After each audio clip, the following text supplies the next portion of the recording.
Hey, Ryu, have you ever heard of the Oniwaban? Are they different from ninjas?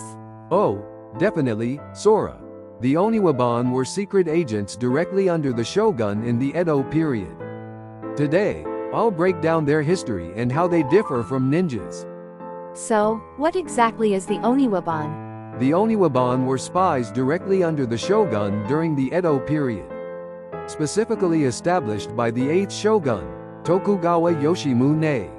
The name Oniwaban literally means garden keepers in Japanese, because they officially served as gardeners for the shogunate.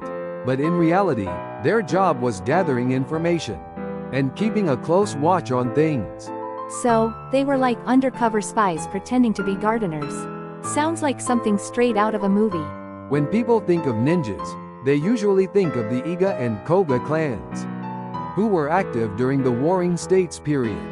But when the Edo period brought peace, those ninjas shifted more to guarding Edo Castle and got less involved in espionage. That's kind of a sad turn of events.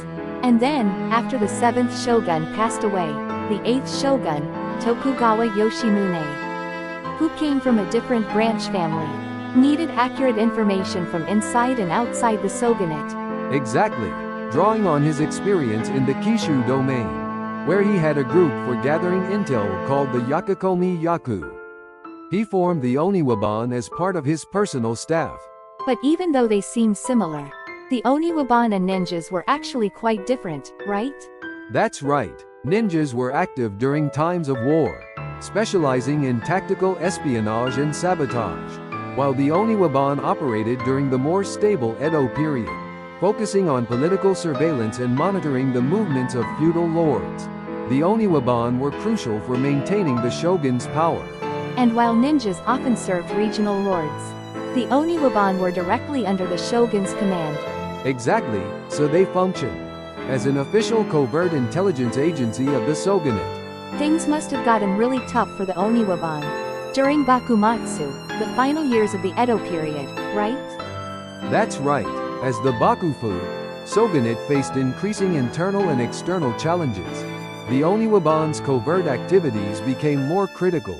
Their main tasks involved keeping an eye on the movements of various feudal lords and anti-shogunate factions.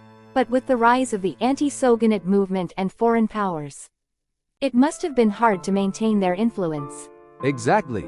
During the tumultuous end of the Edo period, as the shogunate weakened, the Oniwaban's influence also waned.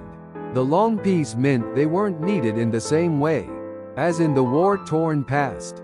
So even the Oniwaban couldn't escape the tide of history. So, what happened to the Oniwaban after the Edo shogunate collapsed? The Oniwaban lost their purpose and faded into history after the fall of the shogunate, like the Oniwaban Shu depicted in Rurouni Kenshin. Many of them lost their jobs and had to find other means of making a living. It's tough how times change, but learning about their history and role really makes you appreciate their importance. Yeah, their story still lives on in period dramas and anime. Everyone, take a moment to think about the history of the Oniwaban. See you in the next video.